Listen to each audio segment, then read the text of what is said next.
The decision in Cold War turning point most people still miss is not really over, because the decision behind it is still shaping the present. By the end, you will see why the decision in Cold War turning point most people still miss still changes how people think, decide, and react today. Most viewers remember the event, but the real story is the structure it left behind. A decision made decades ago is the exact reason your grocery prices are volatile, and your job feels insecure today. In the next 9 minutes, you will see how the world stopped being about ideology and started being about survival. The year was 1972. President Richard Nixon didn't go to China to spread democracy. He went there to create a trap for the Soviet Union, using the most powerful weapon ever built, the American consumer. This was the pivot, the moment the West decided that trade was more effective than tanks. But this decision came with a hidden cost that no one at the table dared to mention. To win the Cold War, the West had to outsource its heartbeat to its future rivals. By the 1980s, the Soviet Union wasn't losing because of a lack of nukes.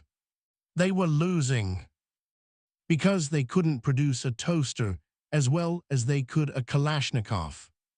The global economy became the new battlefield, and debt became the new radiation.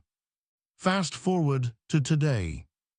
Why does Venezuela, a country with more oil than Saudi Arabia, look like a war zone? Because Venezuela is where the old Cold War tactics are being tested for the new century. This is where the decision in Cold War turning point most people still miss stops feeling distant and starts getting heavier. It's not just about socialism or corruption. It's a tug-of-war between Washington and Beijing. When Donald Trump initiated a trade war, he wasn't just talking about steel or soybeans. He was trying to undo the very pivot Nixon made in 1972. He realized that the supply chain that won the first Cold War had become a noose in the second. Think about your phone, your medicine, and the microchips in your car. They are all hostages to a geopolitical arrangement that most people think is ancient history. The tension you feel today isn't a new phenomenon. It's the bill for 50 years of peace. We traded the fear of a mushroom cloud for the fear of a broken economy.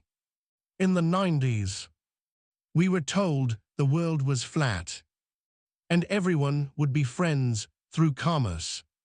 But the real story is not the event itself. It is the long shadow that decision left behind. Now we see Russia and China using the same global systems we built to challenge the West. They are using our banks, our internet, and our appetite for cheap goods against us. This is why the situation in Venezuela matters to a person living in Ohio or London. If a rival power can control the resources of the Western Hemisphere, the old rules of safety vanish. The decision to integrate the world was a gamble, and we are currently watching the dice tumble.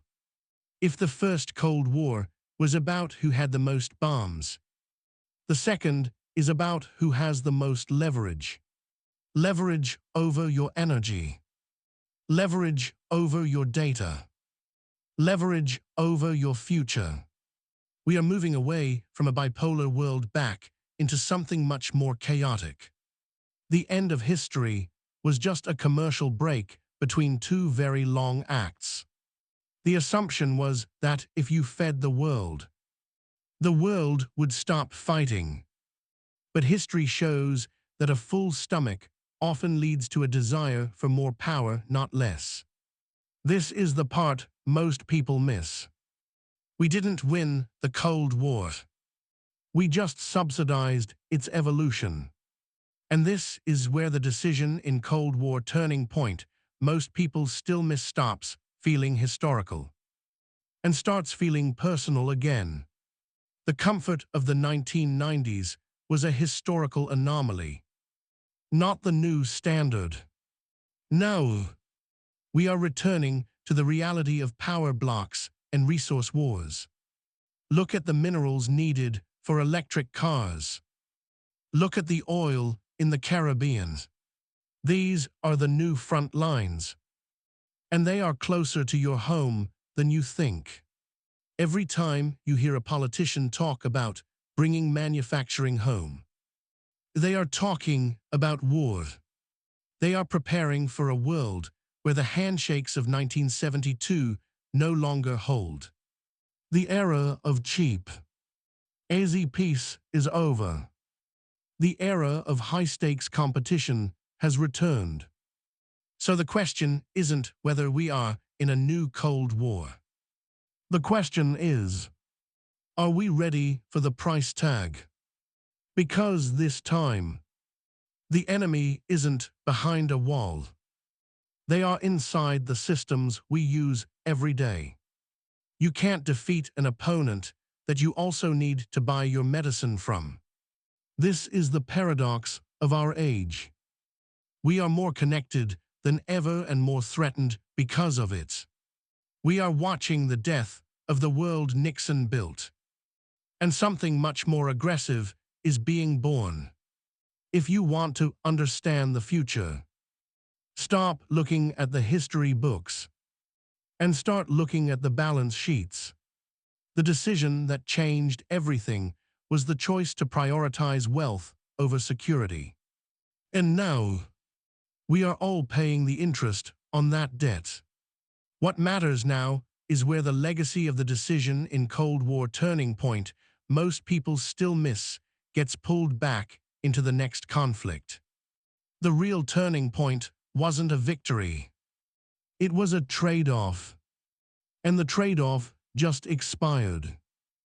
So the real question is whether the legacy of the decision in Cold War turning point most people still miss is fading, or about to become even sharper.